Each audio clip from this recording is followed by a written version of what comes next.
Good morning Telangana. నేను సంగప్ప. పత్రికల్లో ప్రధానంగా వచ్చిన వార్తలు చూసినట్టయితే నిన్న రాష్ట్ర గవర్నర్ ఢిల్లీలో ఉన్నారు. మొత్తం ఢిల్లీలో హోంశాఖ కార్యదర్శులతోనూ తర్వాత హోంమంత్రితో భేటీ అయ్యారు. వరుసగా ఆయన పదే భేటీ కావడం, ముఖ్యంగా రాష్ట్రంలో ఈ సెక్షన్ 8పై బాగా రాజకీయ గందరగోళం ఉన్న టైంలో ఆయన అక్కడ భేటీ కావడంతో మొత్తం సెక్షన్ 8 పైన ఏం జరగబోతుందన్న అంశమే ప్రధానంగా అన్ని పత్రికలు కూడా తీసుకున్నాయి. ఇక ఇతర వార్తలు చూసినట్టయితే ఉత్తరాఖండ్లో మళ్ళీ వరదలు ముంచెత్తాయి. దానికి సంబంధించిన వార్త కూడా ప్రధానంగా ఉంది. తర్వాత నిజాం ఆస్థాన గాయకుడిగా ఉన్నటువంటి గజల్ విఠలరావు నిన్న కన్నుమూశారు. దానికి సంబంధించిన వార్త కూడా ఈ అన్ని పత్రికలు బ్యానర్గా తీసుకున్నాయి. ఈ అంశాలపై చర్చించేందుకు స్టూడియోలో బీజేపీ నుంచి అల్జాపూర్ శ్రీనివాస్ గారు, టీఆర్ఎస్ నుంచి నారదాస్ లక్ష్మణరావు గారు, కాంగ్రెస్ నుంచి కొనగల్ మహేష్ గారు, తర్వాత టీడీపీ నుంచి రాజారాం యాదవ్ గారు మాట్లాడుతున్నారు. నారదాస్ గారు, ఏం జరిగే అవకాశం ఉంది? నిన్న 2 సార్లు హోంమంత్రితో కలిశారు, తర్వాత 3 సార్లు హోంశాఖ కార్యదర్శులతో ఇతర అధికారులతో కలిశారు. అంటే ఓవరాల్గా కేవలమైన హోమ్ సెక్రటరీస్, హోమ్ డిపార్ట్మెంట్లో ఉన్న వాళ్ళని కలిశారు. అంటే సెక్షన్ 8 పైన ఏమైనా జరగబోతుందా? ఏమనుకుంటుంది టీఆర్ఎస్? అంటే ముఖ్యంగా హోంశాఖకే గవర్నర్ గారు రిపోర్ట్ ఇవ్వాల్సి ఉంటుంది. హోంశాఖ పిలిపిస్తేనే హోంశాఖ ఆహ్వానం మేరకే పోవడం జరిగింది. హోంశాఖ కార్యదర్శితో 3 సార్లు, మంత్రి గారితో ఒకసారి చర్చించడం జరిగింది. 2 సార్లు చర్చించడం జరిగింది. ఈ విషయం మనకు పత్రికల్లో వచ్చిన దాన్ని బట్టి కానీ, మామూలుగా మన విశ్లేషణ చేసుకున్న దాని ప్రకారం కానీ సెక్షన్ 8 యథాస్థితి కొనసాగుతుంది. ప్రత్యేకంగా దాని మీద మార్గదర్శకాలు ఇచ్చేది ఏం లేదు. ఏసీబీ కేసుకు సెక్షన్ 8కు సంబంధం లేదు. మీరు గవర్నర్ గారు నేను తప్పుకుంటానంటే మీరు తప్పుకోవడానికి వీల్లేదు, మీరే ఉండాలి, బాధ్యతగా మీరు వ్యవహరించాలని చెప్పి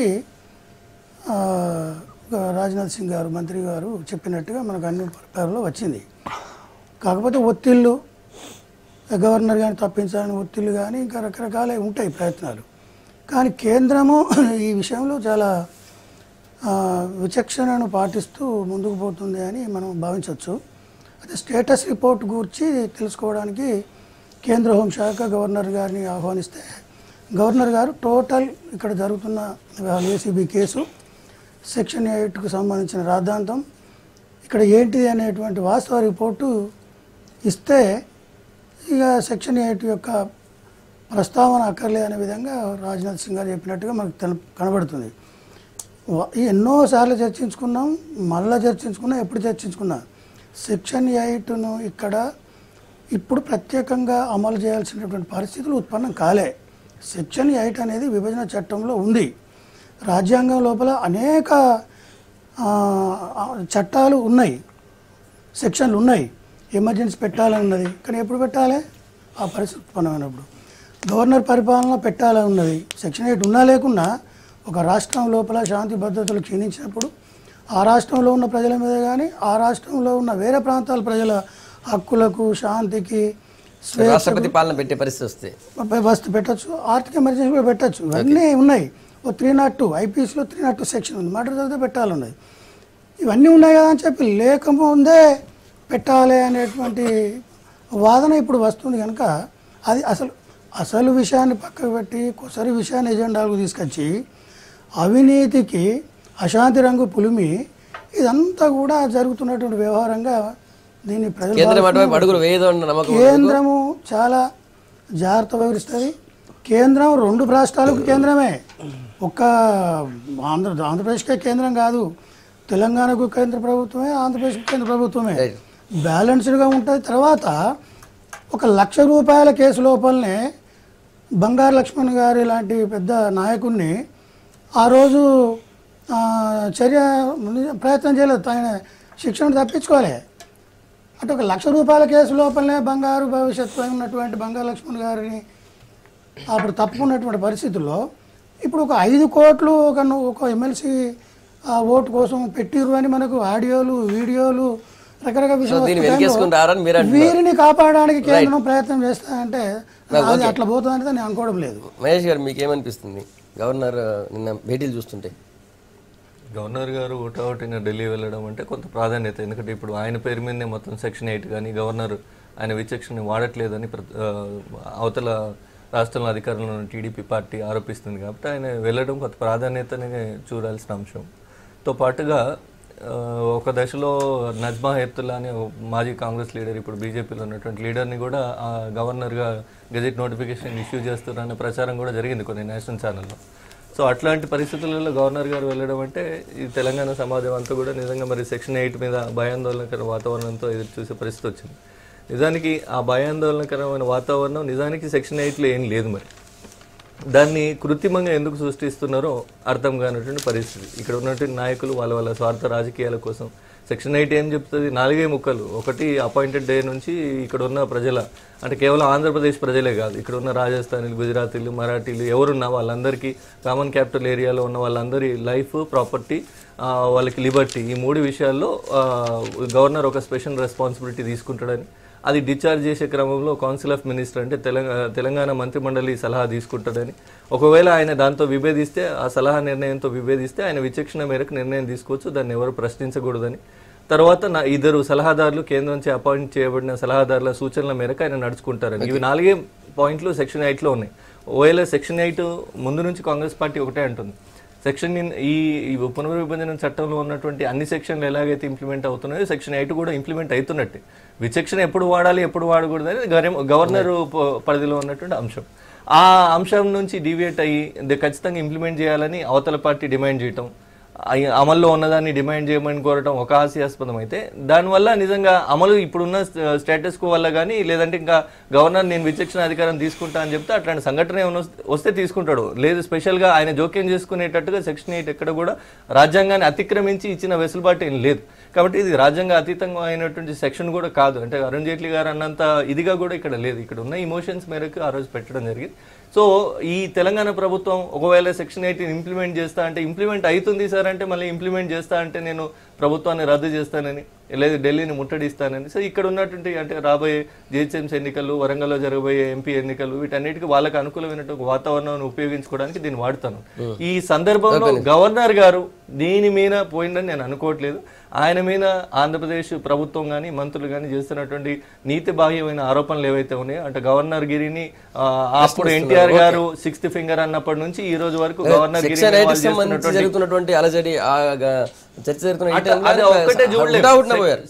సెక్షన్ 8 కోసం మొన్న ఒక ప్రచారం వచ్చింది. ఏది అటార్నీ జనరల్ ఒక లేఖ రాసిందని చెప్పి, అటార్నీ జనరల్ ఏ లేఖ రాయలేదని హోంశాఖ వర్గాలు క్లియర్ గా వెల్లడించినాయి. సో ఇవన్నీ కన్ఫ్యూజన్స్ మధ్యలో వీళ్ళు గవర్నర్ ను తప్పించే ఒత్తిడి ఎక్కువైంది కాబట్టి ఆయనే పోయి రిజైన్ చేస్తానని అడిగినట్టుగా కొన్ని పత్రికల్లో వచ్చినాయి. కాకపోతే ఆయన కంటిన్యూ కమ్మని చెప్పిండ్రు. మేము అడిగేది ఒకటి, సెక్షన్ 8 ఇంప్లిమెంట్ చేయటం జరుగుతున్నది ఆల్రెడీ. దానివల్ల ఇక్కడ ఉన్న ఆంధ్ర ప్రజలకు కానీ రేపొద్దున ఇదే ఇంప్లిమెంటేషన్ అనే పేరుతో ఇంకో పదంతో వాడినా కూడా తెలంగాణ ప్రజలు కానీ వచ్చే నష్టం అయితే ఏం లేదు. కానీ ఇరు రాష్ట్ర 2 టీడీపీ టీఆర్ఎస్లు వాళ్ళ వాళ్ళ స్వార్థ రాజకీయాల కోసం ప్రజల్ని ఇంకా భయాందోళనకరమైన వాతావరణంలో, గందరగోళమైన వాతావరణంలో నెట్టేసే ప్రయత్నం అయితే చేస్తా ఉంది. దీని ద్వారా బీజేపీ నిజంగా ఏం చేయబోతుంది మరి ఈ టైంలో? ఇది మొదటి నుంచి కూడా భారతీయ జనతా పార్టీ కావచ్చు, లేకుంటే ఎన్డీఏ ప్రభుత్వం కావచ్చు, ఈ 2 రాష్ట్రాల సమస్యలు సామరస్యంగా సమన్వయంతో ముందుకెళ్ళాలి, పరిష్కారం చేసుకోవాలి. ఈ యొక్క 2 రాష్ట్రాల ముఖ్యమంత్రుల గొడవలో ప్రజల్ని దించొద్దని చెప్పేసి బీజేపీ భావిస్తూ ప్రభుత్వం కూడా చెప్తా వస్తున్నది. ఇది ప్రజలకు సంబంధించిన విషయం కాదు, ఏదో ఇగో ప్రాబ్లంతో ఒకరిపై ఒకరు పొలిటికల్ ఎత్తుకు పై ఎత్తు చేసే ప్రయత్నంలో జరుగుతున్న విషయం మనకు కనబడతా ఉన్నది. ఇప్పుడు సెక్షన్ 8 గురించి న్యాచురల్గా గవర్నర్ గారు ఈ రాష్ట్రాలకు 2 రాష్ట్రాలకు అధిపతి కాబట్టి, రాజ్యాంగ అధిపతి కాబట్టి, కేంద్రం యొక్క తన బాధ్యతలో భాగంగా కేంద్రం మరి గవర్నర్ గారిని పిలిపించుకొని ఇవన్నీ కూడా డిస్కస్ చేయడం తన యొక్క బాధ్యత. అంత మాత్రాన ఏదో జరిగిపోతున్నది, ఏదో కాబోతున్నది, ఇంప్లిమెంట్ కాబోతున్నది. ఇంప్లిమెంట్ అన్నది ఇంతకుముందు చెప్పినట్టుగా లక్ష్మారావు గారు అనేక చట్టాలు ఉంటాయి. ఆ చట్టాల్లో అవసరమైనప్పుడే ఆ యొక్క చట్టం యొక్క ఉపయోగంలోకి రావడం జరుగుతుంది. ఏదైనా అఫెన్స్ జరిగితే ఎఫ్ఐఆర్ ఇష్యూ ఏ విధంగా అవుతుందో అదేవిధంగా సెక్షన్ 8 కూడా ఆ అమలుకు పరిస్థితి వచ్చినప్పుడు తప్పనిసరిగా అమలు చేయాలని చెప్పేసి ఆ యొక్క నిర్దేశనం ఇవ్వడం జరిగింది. అయితే ఇక్కడ ఆ పరిస్థితి లేదని భారతీయ జనతా పార్టీ భావిస్తూ ఉన్నది. లిబర్టీ కావచ్చు, లేకుంటే ప్రాపర్టీస్ ప్రొటెక్షన్ కావచ్చు, లైఫ్ థ్రెట్ గురించి కావచ్చు, ఇవన్నీ విషయాల మీద ఈ పరిస్థితి ఇంకా రాలేదు. బహుశా నేను అనుకోవడం టీఆర్ఎస్ ఒకవేళ కనుక ఇంప్లిమెంటేషన్ వచ్చే స్థితి వచ్చినట్టయితే section 8 that is nothing but failure of TRS government. ఎందుకంటే ఈ ప్రాంత ప్రజల్ని విశ్వాసంలో తీసుకొని ఈ ప్రాంత ప్రజలు ఆ ప్రాంత ప్రజలు హైదరాబాద్లో ఉండేటువంటి ప్రజలు కావచ్చు, వారి యొక్క ప్రాపర్టీస్ కావచ్చు, వారి యొక్క లిబర్టీకి కావచ్చు, ఇవన్నీ కూడా రక్షణ లేదు అని అనిపించి గొంతెత్తి మాట్లాడే పరిస్థితి వచ్చినట్టయితే అది ఈ యొక్క ప్రభుత్వం బాధ్యత వహించాలి. వాస్తవం ఆ పరిస్థితి రాదని నేను అనుకుంటాను. Right, okay. రాజారాం యాదవ్ గారు, ఇప్పుడు అంటే పూలు వచ్చినట్లుగా ఉంది వ్యవహారం. ఏమంటుంటే ఇప్పుడు ఢిల్లీ గవర్నర్ గారు వెళ్ళారు, రెగ్యులర్గా హోంమంత్రితోటి వారికి ఉన్న నివేదిక ఇవ్వాల్సిన అవసరం ఉంటుంది, వారు బాధ్యులు. దాన్ని అది హై ప్రొఫైల్ మీటింగ్, అది అక్కడ బయటకు వచ్చి అక్కడ ఏం జరిగిందో ఏం మాట్లాడుకున్న విషయం బయటకు గవర్నర్ గారు గవర్నర్ చాలా సీనియర్ నాయకుడు. అంతకుముందు ఒక అడ్మినిస్ట్రేషన్ నుంచి ఒక పోలీస్ అధికారిగా ఉన్నటువంటి వ్యక్తి. ఆయన బయట నన్ను రాజీనామా చేస్తా అని చెప్పేసి నన్ను వద్దన్నారని చెప్పేసి బయట చెప్పుకుంటాను నేను అనుకోవట్లేదు. హోంశాఖ కూడా బయట చెప్తాను నేను అనుకోవట్లేదు. మనమే ఊరికి ఊహించుకొని అతను రాజీనామా మీరు కాదు ఎవరు వచ్చినా ఇలా గవర్నర్ గారు నేను రాజీనామా చేస్తా అని చెప్పేసి అన్నారు, వాళ్ళు వద్దన్నారు. ఇవన్నీ కూడా స్పెక్యులేషన్స్ తప్ప మరొకటి కాదు. విషయం ఏంటంటే గవర్నరు అసలు వాస్తవంగా రాజ్యాంగాన్ని కనుక మనం గమనిస్తే ఇది సమైక్య రాజ్యాంగం కాదు మనది, ఏకకేంద్ర లక్షణాలు గల సమైక్య. అంటే కేంద్రము ఎప్పుడైనా సరే ఈ రాష్ట్రంలో ఎమర్జెన్సీ విధించి తన చేతిలోకి తీసుకోవచ్చు. అది 356 కానీ 358 కానీ 360 కానీ ఈ 3 ఆర్టికల్స్లో స్పష్టంగా ఉన్నది. అంటే కేంద్రం యొక్క ఏజెంట్గా రాష్ట్రాల్లో గవర్నర్ ఉంటారు. గవర్నరు తన విచక్షణ అధికారాన్ని ఉపయోగిస్తాడు, అది అవసరమైన సందర్భంలో ఉపయోగిస్తాడు. అది రాజ్యాంగంలో చెప్పినటువంటిది. ఇప్పుడు మనం సెక్షన్ 8 సంబంధించి సెక్షన్ 8 ఎవరు తీసుకొచ్చారండి అంటే ఈ సెక్షన్ 8 అనేది 6వ ఫింగర్. ఇంతకుముందు మన మిత్రుడు చెప్పినట్లు సెక్షన్ 8 అనేది 6th ఫింగర్ తప్ప మరొకటి కాదు. అదేదో పెద్ద భూతద్దము అదేదో ఇంప్లిమెంట్ చేస్తే గవర్నర్ ఆల్రెడీ ఇక్కడ చాలా పవర్ఫుల్ అండి. ఒకవేళ కేంద్రం తలుచుకుంటే ఏదో ఒక వంకతోటి గతంలో మనం చూసాం, ఏ సెక్షన్ లేకున్నా సెక్షన్ విధించి తీసుకుపోయి ప్రభుత్వాన్ని అబాలిష్ చేసే పరిస్థితి. అంటే అది రాజ్యాంగ విరుద్ధమే. అది సమైక్య లక్షణాలు ఉన్నటువంటి ఈ ప్రభుత్వానికి మన ఈ రాష్ట్రాల్లో హక్కుల్ని కబలించడమే. కానీ కేంద్రం తలుచుకుంటే అది చేస్తుంది. ఈవెన్ దేశంలో కూడా మనం గతంలో 75లో చూసాం, ఎమర్జెన్సీ విధించింది దేశంలో. మన డిస్కషన్ వల్ల సెక్షన్ 8 ఏదో పెద్ద అయిపోతుంది, తెలంగాణ హక్కుల్ని కాలరాస్తుంది, తెలంగాణ పవర్స్ తీసుకుంటారు. అదంతా కాదండి, ఏం లేదు. గవర్నర్ అనేవాడు సెక్షన్ 8 ద్వారా విచక్షణ అధికారం ఉంటుంది. ఈవెన్ 356 కానీ 358 అతనికి ఉన్నది. దానికి కారణం ఎవరు? ఇవాళ ఈ ప్రభుత్వం అయిపోయి 1 ఇయర్ లేనిది ఇప్పుడు ఎందుకు వచ్చింది? ఇలా ఫోన్ ట్యాపింగ్ కానీ లేకపోతే వాళ్ళను రకరకాల పద్ధతుల్లో బ్లాక్మెయిల్ చేయడం వల్లనే ఇలా మాకు రక్షణ కావాలని చెప్పేసి వాళ్ళు మాట్లాడుతున్న పరిస్థితి. అది తెలంగాణ తెలుగుదేశం పార్టీ దానికి సెక్షన్ 8 ఇంప్లిమెంట్ చేయాలని చెప్పేసి మేము మాట్లాడలేదు. అక్కడ వాళ్ళు అడుగుతారు ఏమంటుంటే రెండు రాష్ట్రాలు ఉన్నప్పుడు భారతీయ జనతా పార్టీ ఇక్కడ ఉంటుంది, అక్కడ ఉంటుంది. అక్కడ రకం కాంగ్రెస్ వాళ్ళు ఎక్కడ మాట్లాడతారు, ఇక్కడ మాట్లాడతారు. తెలుగుదేశం పార్టీ కూడా రెండు రాష్ట్రాలు మాట్లాడతారు. నేనేమంటున్నంటే దీనికి బాధ్యులు ఎవరు? ఇవాళ అసలు సెక్షన్ 8ని తీసుకొచ్చింది ఎవరు? చంద్రబాబు గారు తీసుకురాలేదే, భారతీయ జనతా పార్టీ తీసుకురాలేదే, కాంగ్రెస్ తీసుకురాలేదే. కాంగ్రెస్ యూపీఏ గవర్నమెంట్ చట్టం తీసుకొచ్చారు. కానీ కేసీఆర్ గారు కానీ టీఆర్ఎస్ పార్టీ నేను చెప్పుకున్నది అసలు కామాలు ఫుల్ స్టాప్తో సహా నేను చెప్పిందే సోనియా గాంధీ ఇచ్చింది. అసలు సోనియా గాంధీ ఎక్కడ? నేనే తీసుకొచ్చిన తెలంగాణ ఎవరితో సంబంధం లేదు, ఎక్కడ మిగతా వాళ్ళు ఎవరికి సంబంధం లేదు. నేనే తీసుకొచ్చిన ప్రతి విషయంలో నాతోటి వాళ్ళు సంప్రదించారు. కామా ఫుల్ స్టాప్తో సహా ప్రతి అంశం నేను చెప్పిందే రాశారు, నేను డిక్టేట్ చేసిందే రాశారు అని చెప్పేసి 2009 డిసెంబర్ 9 ప్రకటనకు సంబంధించి కానీ తర్వాత వచ్చినటువంటి బిల్లులో 2 సార్లు ఓటింగ్ జరిగిందండి. అసెంబ్లీలో జరిగింది, పార్లమెంట్లో జరిగింది. అప్పుడు ఈ 8 సెక్షన్ అనేది తెలంగాణ అధికారాన్ని కబలిస్తుంది, తెలంగాణకు ఇదొక ముప్పుగా మారుతుంది, తెలంగాణ అధికారాలను దెబ్బతీస్తుంది అని చెప్పేసి మాట్లాడినప్పుడు అనుకున్నప్పుడు ఆ రోజు ఎందుకు మనం మాట్లాడలేదు? ఆ రోజు అందరూ కూడా ఎటువంటి సవరణ లేకుండా ఆ రోజు ఒక్క నిమిషం రావుల చంద్రశేఖర్ రెడ్డి గారు ఆ రోజు మా ఎమ్మెల్యే గారు 1:15 నిమిషాలు అసెంబ్లీలో మాట్లాడిరండి. ప్రజలకి తెలవాలి ఇది నష్టం జరుగుతుంది. ఇట్లాంటి సెక్షన్ 8 కానీ ఇట్లాంటి మన తెలంగాణ అధికారం ఆ రోజు మాట్లాడిన వాళ్ళు ఆ రోజు ఒప్పుకొని వచ్చిన వాళ్ళు ఈ రోజు వాళ్ళు అడిగితే ఒకవేళ నువ్వు కాదయ్యా మేము ఇస్తాము, మేము నడిపిస్తాము, ఇక్కడ ప్రజల రక్షణ మేము చూసుకుంటామని చెప్పేసి మాట్లాడి వాళ్ళకి విశ్వాసం కల్పించాల్సిన బాధ్యత. ఏదో అయిపోయింది, ఏదో మొత్తం తెలంగాణ ఇవాళ ప్రభుత్వం యొక్క వైఫల్యాన్ని కప్పించుకోవడం కోసం రకరకాల మిగతా వాటిని కప్పించుకోవడం ఇలా తీసుకొచ్చి మళ్ళీ తెలంగాణ సెంటిమెంట్ ని రగల్చి అని మాట్లాడతాడు. తెలంగాణ సెంటిమెంట్ ని రగల్చి మళ్ళా ప్రయోజనం పొందాలని చెప్పి ప్రయత్నం చేస్తారు తప్ప దీనివల్ల ఏం ప్రయోజనం లేదు. ఇగో సెక్షన్ 8 రాద్ధాంతాన్ని ముందు తీసుకొచ్చింది ఎవరు? ఫస్ట్ క్యాబినెట్ లోపల తీర్మానం చేసింది ఎవరు? ఏ పరిస్థితుల్లో సెక్షన్ 8 ఇక్కడ అమలు చేయాలని చెప్పి గగ్గోలు పెట్టింది ఎవరు? టీడీపీ పార్టీ, చంద్రబాబు నాయుడు గారు. వారి పార్టీ యొక్క ఎమ్మెల్యే రేవంత్ రెడ్డి గారు ఆడియో టేపుల్లో దొరికిపోయిన వీడియో టేపుల్లో దొరికిపోయిన తర్వాత తన వాయిస్ను బయట పెట్టిన తర్వాత ఇక్కడ సెక్షన్ 8 అమలు అవుతలేదు, గవర్నరు అమలు చేస్తలేడు అని చెప్పి గవర్నర్ను విమర్శించారు. గవర్నర్ యొక్క ఔన్నత్యానికి భంగం కలిగించే విధంగా మాట్లాడినరు. మనది యూనిటరీ లక్షణాలు ఉన్నటువంటి రాజ్యాంగం, at the same time federal లక్షణాలు ఉన్నటువంటి రాజ్యాంగం. రెండు రకాలుగా వెసులుబాటు రాజ్యాంగంలో ఉన్నది. రాజ్యాంగం లోపల అనేక సెక్షన్స్ ఉన్నాయి. ఆనాడు సెక్షన్ 8 అవసరం లేదు అని కూడా చెప్పడం జరిగింది. కానీ అప్పుడున్నటువంటి పరిస్థితుల్లో సెక్షన్ 8 పరిస్థితులు ఉత్పన్నమైనప్పుడు కదా అది అమలు చేసేది. అట్లాంటప్పుడు దాన్ని మొదలే మనం ఎందుకు ఇక దాని మీద పట్టుబట్టడం అనే దాంతో ఆనాడు అభ్యంతరం తెలిపారు. తర్వాత దాని మీద కామ్గా కూడా ఉండడం జరిగింది.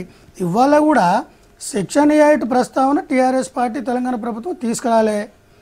సెక్షన్ 8 అని ఆయన ఒత్తిళ్లు చేసి అంటే మర్డర్ జరగకుండా 302 సెక్షన్ పెట్టి ఒకరి మీద మర్డర్ కేసు పెట్టాలి అని గగ్గోలు పెడుతుంటే ఎమర్జెన్సీ పరిస్థితి లేకుండా ఇక్కడ ఎమర్జెన్సీ పెట్టాలి అంటే మనం చేసేటువంటి చట్ట విరుద్ధమైనటువంటి పనులకు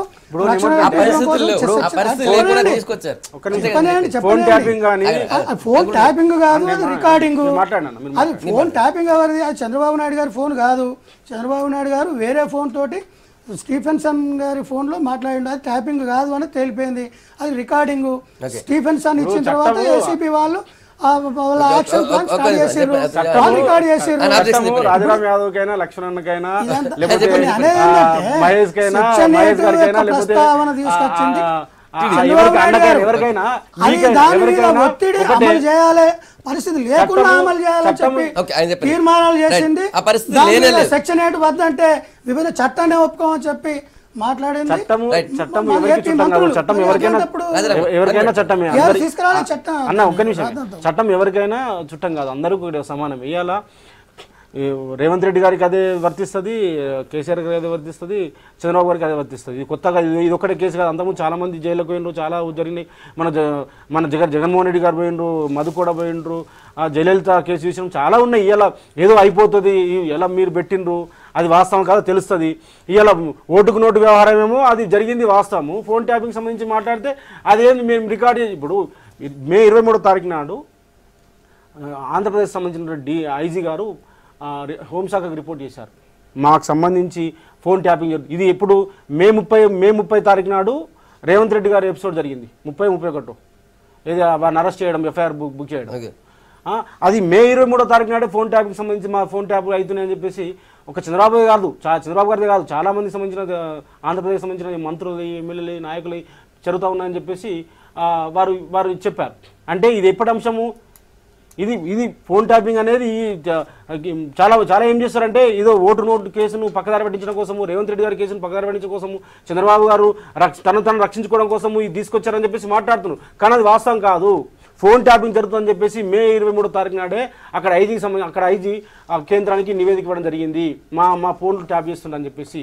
తర్వాత సెక్షన్ 8కి సంబంధించి కూడా చాలా సందర్భాల్లో వాళ్ళు మాట్లాడుతున్నారు.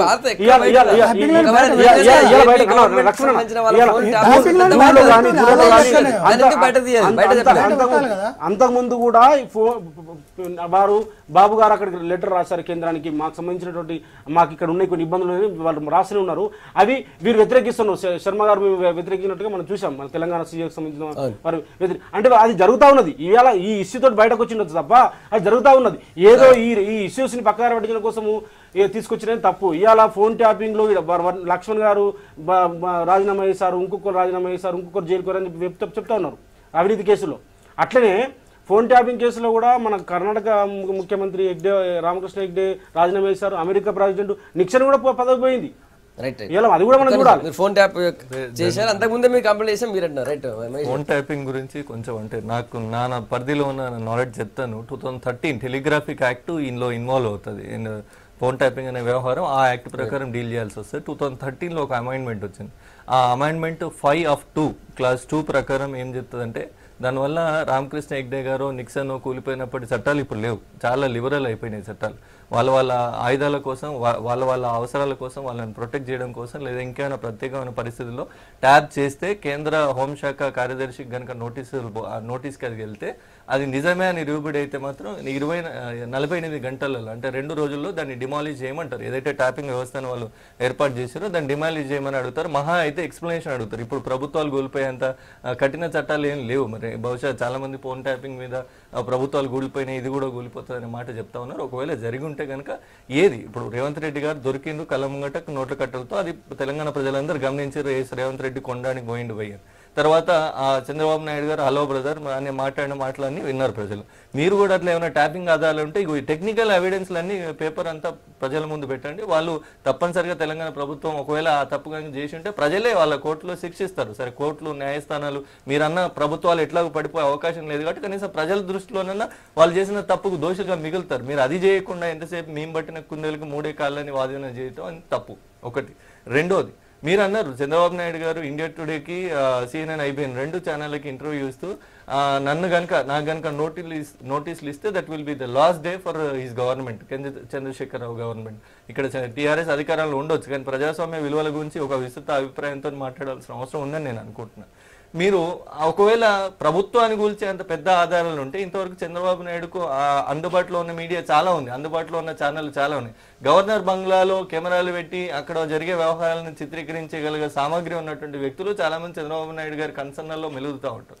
వాళ్ళతోని మరి ఆ ఆధారాలు ఏమన్నా ఉంటే బయట పెట్టి తెలంగాణ సమాజానికి అయ్యా ఇగో చంద్రశేఖరరావు గారి మీద ఉన్న ఆధారాలు అంత పెద్ద ఆధారం ఉన్నాయని చెప్తున్నారు కదా, ఇప్పుడు కూడా అంటున్నారు కదా ట్యాప్ చేసి. టిఆర్ఎస్ పార్టీ కాంగ్రెస్ పార్టీ ఆత్మలు వేరు వేరు కాదని తెలుస్తా ఉంది మిత్రుల మాటల్లో. మొదటి నుంచి కూడా సంబంధము చెప్తున్నట్టు ఆధారం ఎందుకు బయట పెట్టలేదు?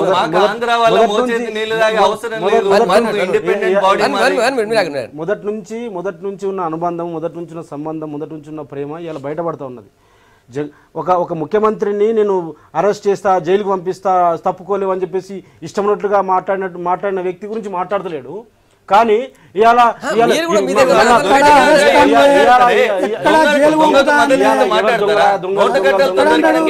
10 సంవత్సరాలు ఈ దేశాన్ని దోసుకున్నటువంటి దొంగలు ఇలా మాట్లాడతారా? ఇలా దొంగలు దేశాన్ని సర్వనాశనం చేసిన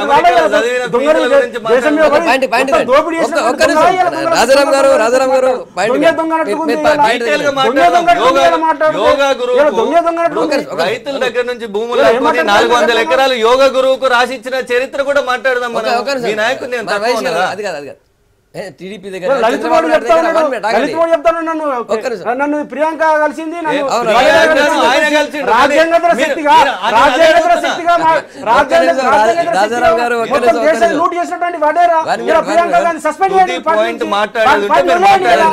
అదే మాట్లాడదామంటే అదే మాట్లాడదాము. ప్రియాంక గాంధీ గారు ఏమైనా లేఖలు రాసినారా? లేఖలు రాసిన వాళ్ళు ఇంకా ముఖ్యమంత్రిగా కేంద్ర మంత్రులుగా కొనసాగుతున్నారు. నైతిక విలువలు లేని బీజేపీ వాళ్ళని ఇంకా కొనసాగిస్తుంది. మా మీద ప్రియాంక లేఖలు రాసిరా ఆయనకు మద్దతు ఇస్తూ? లేదు కదా.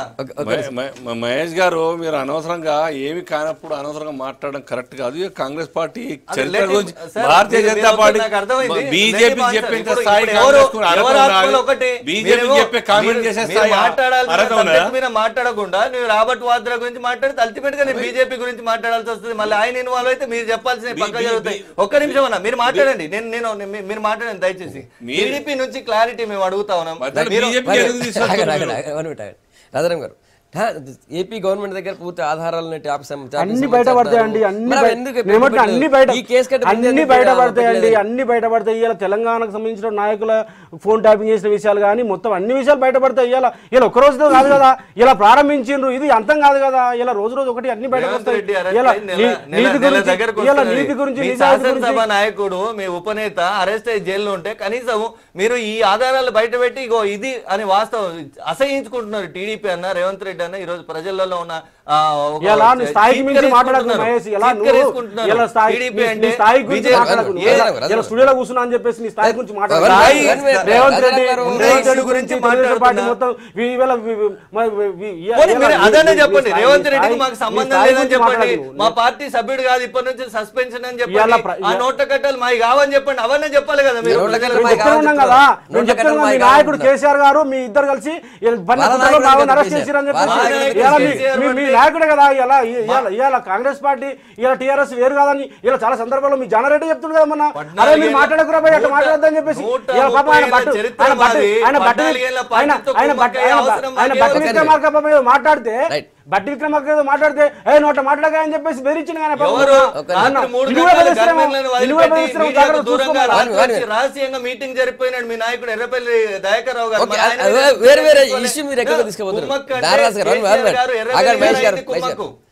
ఇప్పుడున్న పరిస్థితిలో గవర్నర్ ఢిల్లీ పోవడం అనేది సెక్షన్ 8 మీద జరుగుతున్న టైంలో పోయినారు, అదేమైనా ఇంప్లిమెంట్ చేసే అవకాశం ఉంటుందా, దాని ప్రమాదం ఏదైనా ఉంటుందా, దాని మీద చర్చిస్తున్నాం మనం. మళ్ళీ మీరు పార్టీలో వెనక్కిపోతున్నారు. సో ఆధారాలు మా దగ్గర ఉన్నాయని చెప్పి టీడీపీ చాలా స్పష్టంగా చెప్తుంది. వాళ్ళు ఆల్రెడీ మేము ఆల్రెడీ కేంద్ర హోంశాఖ కూడా మేము కంప్లైంట్ చేసామని చెప్తున్నారు. ఇప్పుడు నెల రోజుల నుండి ఆధారాలు మా దగ్గరనే చెప్తున్నారు. అసలు నిజంగా ఏ చిన్న ఆధారం ఉన్నా కూడా దాన్నే ఇప్పుడు పెద్ద రాద్ధాంతం చేసి అసలు అదే ఇవాళ ప్రళయం సృష్టించేవాళ్ళు దాంతో ఆధారాలు ఉంటే. ఒకవేళ ట్యాపింగ్ అంటే ట్యాపింగ్కు చాలా ప్రాసెస్ ఉంటుంది. ట్యాపింగ్ ఏ వ్యక్తి మీద కోరుతున్నాడు, ఏ పరిస్థితిలో కోరుతున్నాడు, దానికి ప్రైమరీ ఉందా లేదా, టెలిగ్రాఫిక్ చట్టం ప్రకారంగా కేంద్ర కమ్యూనికేషన్ల శాఖ మంత్రి దాని మీద నిర్ణయం తీసుకొని కొద్ది రోజులు చేస్తారు. దాన్ని ఒక 6 నెలలు, ఒక 3 నెలలు ప్రాసెస్. అది ఒక వివిధ స్థాయిల లోపల టైపింగ్ రికార్డింగ్ పెడతారు దానికి. అరే ఇక్కడ టైపింగే కాదు అంటే మళ్ళీ టైపింగ్ అనడు. అది ఏసీబీ చేసిన రికార్డింగ్ ఆపరేషన్ అంటే మా దగ్గర టైపింగ్ ఆధారాలు ఉంటే బయట పెట్టండి, దానికి చట్టం ప్రకారంగా శిక్షలు ఉంటాయి, దానికి ఎవరైనా రెడీ ఉంటే బయట పెట్టమని చెప్తున్నాం. అదొకటి. పోతే ఇక్కడ సెక్షన్ 8 అమలు చేస్తారా చేయరా అనేది కాదండి. హైదరాబాద్ నగరం అనేది ఆత్మీయతల మీద నిర్మాణమైనటువంటి నగరం, 400 సంవత్సరాల చరిత్ర ఉన్నటువంటి నగరం. ఈ నగరం లోపల ఒక సీమాంధ్ర సోదరులే లేరు, అంతకంటే ముందు నుంచి కూడా ఇక్కడ గుజరాతీలు ఉన్నారు, సింధీలు ఉన్నారు, మరాఠీలు ఉన్నారు, వేరే వేరే ప్రాంతాల నుంచి అనేక మంది వచ్చి ఇక్కడ సెటిల్ అయినరు. వాళ్ళు అభివృద్ధి చెందినరు, ఈ ప్రాంతాన్ని అభివృద్ధి పరిచిండ్రు, వాళ్ళ సంస్కృతి కాపాడుకుంటూ ఇక్కడ సంస్కృతిలో భాగమవుతూ వాళ్ళు సహజీవనం చేస్తూ ఇక్కడ ఆత్మీయంగా ఇక్కడ జీవనం కొనసాగిస్తున్నారు. హిందూ ముస్లింలు కూడా అన్ని మతాలు కూడా ఇక్కడ అనేక ఐక్యతతో ఉన్నారు, ఆత్మీయతలతోటి గురుకుల్ ట్రస్ట్ లో ఇళ్లను కూలగొట్టినప్పుడు మొత్తం ఆంధ్ర వాళ్ళ ఇల్లు కూలగొట్టారు, ఆంధ్ర వాళ్ళ తెలంగాణ వాళ్ళ అక్రమం కట్టు. నేను చెప్పలేండి, మీరు మళ్ళీ ఒకటి తీసుకురాకండి, ఒకటి అడిగి ఒకటి తీసుకురావద్దండి. లేదండి మీరు పాయింట్ రండి, పాయింట్ వస్తున్నాం. మరి సెక్షన్ 8 యొక్క అమలుకు పరిస్థితులు ఉత్పన్నం కాలేదు. అంటున్నారంటే ఏంటిది వాళ్ళు అనేది? గురుకుల్ ట్రస్ట్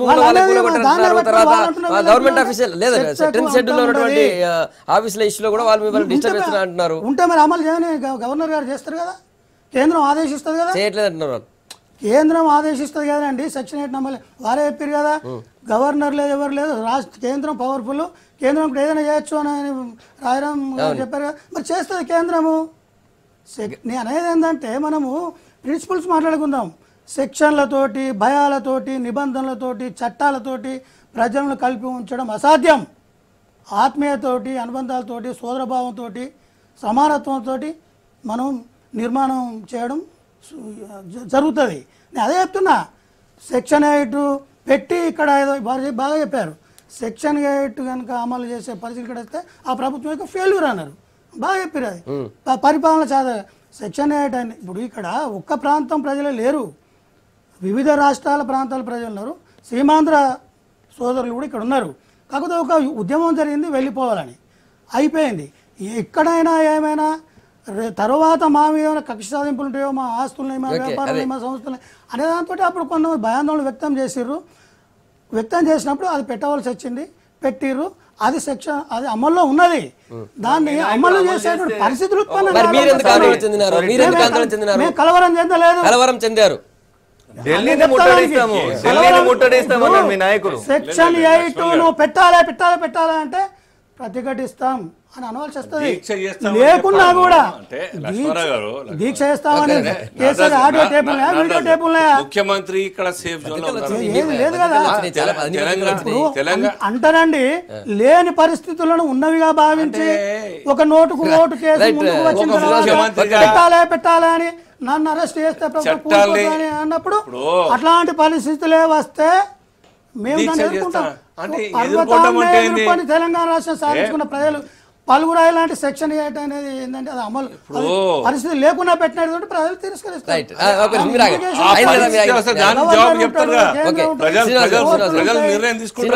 కలవరపడలే, మేమేమి ఆందోళన చేయలే. ముఖ్యమంత్రి గారు కూడా ఒక చర్చకు చర్చ ఉంటుంది, వాళ్ళ వాదన ఉంటుంది. గారు ముఖ్యమంత్రి గారు కూడా కేసీఆర్ గారు కూడా నేను దీక్ష చేస్తా అని చెప్పేసి ఇండైరెక్ట్ గా అల్టిమేట్ ఇవ్వడం, భయపెట్టించే ప్రయత్నం చేయడం కరెక్ట్ కాదు. దానివల్ల సంకేతం తెలంగాణ ప్రజలకు, యావత్ ప్రజలకు అందరికి కూడాను నెగటివ్ మెసేజ్ పోతుంది.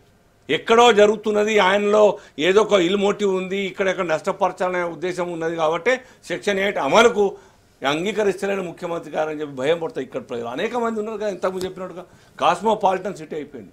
దేశం నలుమూల నుంచి వచ్చినట్టు ప్రజానికం కోసం, వారి రక్షణ కోసం ఆ రోజు అవసరమై ఉంటే ఉండని, తాత్కాలికంగా ఉండని, దానివల్ల పెద్ద అవసరం పడకపోయినా ఒక మెంటల్ ప్రిపరేషన్ కోసం, మెంటల్ ధైర్యం కోసం ఆ యొక్క సెక్షన్ 8 పెట్టడం జరిగిందని అందరు చెప్తా ఉన్నారు. ఆ పరిస్థితి రానప్పుడు మనం ధిక్కరించి మాట్లాడాల్సిన అవసరం లేదు. ముఖ్యమంత్రి చట్టాన్ని కానీ, కేంద్రాన్ని కానీ, రాజ్యాంగ వ్యవస్థను కానీ, లేకుంటే గవర్నర్ వ్యవస్థను కానీ, రాష్ట్రపతి వ్యవస్థను కానీ ధిక్కరిస్తే కామన్ మ్యాన్ ఎందుకు ధిక్కరించాడు? కాబట్టి ముఖ్యమంత్రిగా చాలా బాధ్యతగా ఉండాల్సిన అవసరం ఉన్నది, చాలా లో ప్రొఫైల్ ఉండాల్సిన అవసరం ఉంది. అంతేకాని టెంప్ట్ అయ్యి అక్కడెక్కడి నుంచో టెంప్ట్ అయ్యి ఆ జనాల్ని రెచ్చగొట్టి ఆ యొక్క ప్రాంత ప్రజలను సపోర్ట్ తీసుకుంటా ఉన్నారు. నేను కూడా రెచ్చగొట్టి నా ప్రాంత ప్రజలను రెచ్చగొట్టి సపోర్ట్ పొందుతాను, సానుభూతి పొందుతాను అని చెప్పడం ఇక్కడ ముఖ్యమంత్రి గారి యొక్క బాధ్యత కాదనే నా అభిప్రాయం.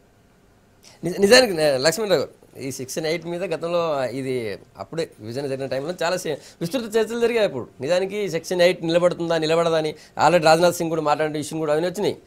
అది రాజ్యాంగ సవరణ చేసేంత వరకు సెక్షన్ 8కి ఎలాంటి లీగల్ అథెంటిసిటీ లేదన్నట్టు చర్చ కూడా జరిగింది.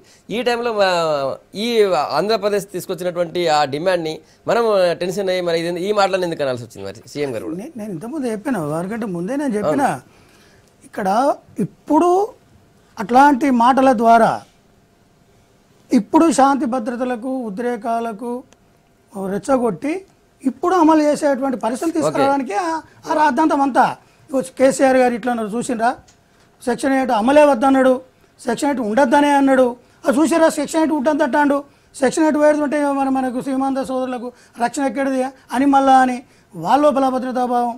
ఇప్పుడు ఆంధ్ర సోదరులే అంటున్నారు, అరే మేము బాగున్నాం, మేమంతా కలిసిమెలిసి ఉన్నాం, ఈ సంవత్సరం నుంచి ఎలాంటి ఘర్షణలు లేవు, అనవసరంగా ఇప్పుడు సెక్షన్ 8ను ముందుకు తీసుకువచ్చి లేనిపోని ఘర్షణలు సృష్టించి ఇప్పుడు మళ్ళీ మాకేదో ప్రమాదం తీసుకొస్తారా ఏంది అనేటువంటి భావనలో కూడా ఇప్పుడు సీమాంధ్ర కేసీఆర్ గారు మాట్లాడదు. ఎక్కడ మాట్లాడారు? ఇప్పుడు అక్కడ సీమా సంకల్ప సభ పెట్టి అక్కడ రెచ్చగొట్టనే జిల్లాలోని ఎంప్లాయీస్ కి ఇక్కడ రాజధాని కామన్ క్యాపిటల్ లేకుండా సెక్షన్ 8కి సంబంధం చెప్పండి. రెచ్చగొట్టకుంటే జిల్లాలోని ఎన్జిఓల సంఘాలు, ఉద్యోగ సంఘాలకు మీటింగ్ ఎందుకు చేస్తారు?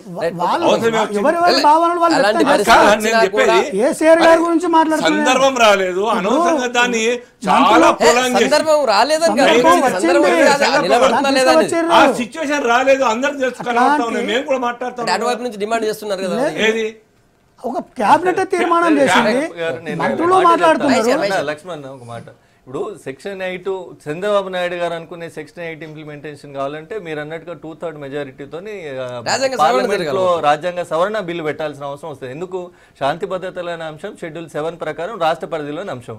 గవర్నర్ అంటే కేంద్ర ప్రభుత్వ ప్రతినిధి, ఆయన చేతికి పూర్తి అధికారాలు ఇవ్వడం అంటే అది మళ్ళీ కేంద్ర జాబితాలోకి చేర్చాల్సిన అవసరం ఉంటే దానికి ఏ రాష్ట్రం ఒప్పుకోదు. సో అది జరగని పని. మరి ఎందుకు ఇప్పుడు తొండి పంచాయతీ ఎందుకు వచ్చింది? మీ మీద కొన్ని అలిగేషన్స్ వచ్చినాయి, వాటి మీద మీరు కోర్టుల ప్రకారం చట్టబద్ధంగా పోతే పోండి. మీ దగ్గర మ్యాపింగ్ ఉన్నదానికి ఓలా మీరు నిరూపిస్తే తెలంగాణ ప్రభుత్వం యొక్క నిజ స్వరూపం ప్రజల ముందు పెట్టడానికి ఇక్కడ ఉన్న అన్ని పార్టీలు సిద్ధంగా ఉన్నాయి. ఈ రోజు మీ మీద జరుగుతుంది, రేపు ఇంకోల మీద జరుగుతుంది. దాన్ని ఎవరు సహించరు. మీ వ్యక్తిగత స్వేచ్ఛకు భంగం కలిగించి చట్ట విరుద్ధంగా పోతామని అంటే ఖచ్చితంగా ప్రభుత్వం నిలదీస్తాం. ఇదేగా దీంతో పాటుగా ఈ సంవత్సర కాలం నుంచి వీళ్ళు చేస్తున్న క్యాంప్ ఆఫీస్ని రాజకీయ వేదికగా మార్చి పార్టీ కండువాలు కప్పి లక్షల కోట్ల రూపాయలు నిధులు మంజూరు చేస్తున్న తెల్లారి గడిచేలోపే లక్షల కోట్లు మంజూరు చేస్తున్నటువంటి వైనాన్ని కూడా మేము వ్యతిరేకిస్తున్నాం. వాళ్ళ మీద సిబిఐ ఎంక్వైరీ జరగాలని డిమాండ్ చేస్తున్నాం. అంటే సోదరుడు ఏదో వన్ వే మాట్లాడుతున్నాడని నా మీద ఆపాదించే ప్రయత్నం చేసింది కాబట్టి మా పార్టీ స్టాండ్ క్లియర్గా చెప్తున్నాం. ఇద్దరు దొంగలే, ఒక ఆయన దొరికిండు, ఇంకో ఆయన దొరకలేదు. కాబట్టి మీరు ఉన్న లోపాలని సరి చేసుకుంటూ వీళ్ళ ఉన్న లోపాలని బయట పెట్టే ప్రయత్నం చేస్తే తప్పనిసరిగా తెలంగాణ సమాజం మిమ్మల్ని కూడా క్షమిస్తుంది. కానీ ఎంతసేపు ఇప్పుడు చంద్రబాబు నాయుడు మీ నాయకుడే చెప్పుకున్నాడు, సంకల్ప దీక్షలు ఏమన్నాడండి, 5 కోట్ల మందికి నేను ప్రతినిధి అంటే తెలంగాణ ఉన్న 4 కోట్ల మందితో నీకు సంబంధం లేదని ఆయన చెప్పిండు. కనీసం సంబంధం ఉన్న మీరన్నా తెలంగాణ బిడ్డలుగా మిగిలండి అని కోరుతున్నాం మేము. అది కూడా కాకపోతే ఇంకా మేము ప్రజలు నిర్ణయిస్తారు భవిష్యత్తులో. కాకపోతే మాత్రం ఈ సెక్షన్ 8లో ఆకాశం విరిగి భూమి మీద నేల మీద పడే అంశాలు ఏం లేవు. 4 అంశాలు 4 పక్కగా అమలు అవుతున్నాయి.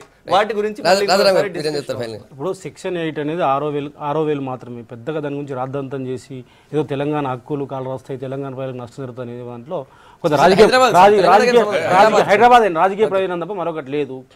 ఇవాళ దానికి సంబంధించి ఆ ప్రజల విశ్వాసాన్ని కూర్చోనాల్సిన బాధ్యత ఇవాళ టీఆర్ఎస్ పార్టీ ప్రభుత్వం మీద ఉంది, కేసీఆర్ గారి మీద ఉంది. ముళ్ళు గుచ్చితే నోటితో తీసని చెప్పేసి వారికి సంబంధించిన అంశం. ఇవాళ ఒకటి ఫోన్ ట్యాపింగ్ సంబంధించింది. అప్రాప్రియేట్ టైంలో ఏ సందర్భంలో ఏం చేయాలో తెలుసు. ఒక సుదీర్ఘమైన నాయకత్వం, సుదీర్ఘ అనుభవం ఉన్న నాయకత్వం ఇక్కడ ఉంది. బ్రహ్మాండంగా ఏ అవసరమైన సందర్భంలో అన్ని బయటకు వస్తాయి. ఏం ఏం ఏం ఏం మీరేం భుజాలు తడుపుకోవాల్సిన అవసరం లేదు. 2 ఇవాళ దొంగలు అని చెప్పేసి మాట్లాడడం భాష కరెక్ట్ కాదు. ఇవాళ 10 సంవత్సరాలు 20 సంవత్సరాలు 50 సంవత్సరాలు ఈ దేశాన్ని దోసుకున్న దొంగలు ఎవరో తెలుసు. రేవంత్ రెడ్డి గారు ఏదో బాబాస్ పాలైపోయారు, తెలుగుదేశం పార్టీ అబాస్ పాలైపోయింది. ప్రజలు ఇవాళ కొద్ది మంది రాజకీయ వైరం ఉన్న వాళ్ళు ఒక రకంగా మాట్లాడవచ్చు, కానీ మిగతా వాళ్ళు అటు అనుకోవట్లేదండి. ఒక తెలంగాణ వాయిస్, ప్రజల వాయిస్ గట్టిగా వినిపిస్తున్నాడు కాబట్టి అతని రాజకీయ కుట్రతోటి ఇరికిచ్చారు అని చెప్పేసి సానుభూతి ఉంది. తెలంగాణ ప్రాంతంలో సానుభూతి ఉంది. అది ప్రజాక్షేత్రం తెలుస్తుంది, ప్రజాక్షేత్రం తెలుస్తుంది. నీతివంతులు జరుగుతున్న అవినీతి రాజకీయాల్ని ప్రజలన్నీ గమనిస్తా ఉన్నారు. లక్ష్మణ్ గారు, తర్వాత శ్రీనివాస్ గారు, గుడ్ మార్నింగ్. రేపు మార్నింగ్ మళ్ళీ ఇదే టైం కలుద్దాం. Stay tuned.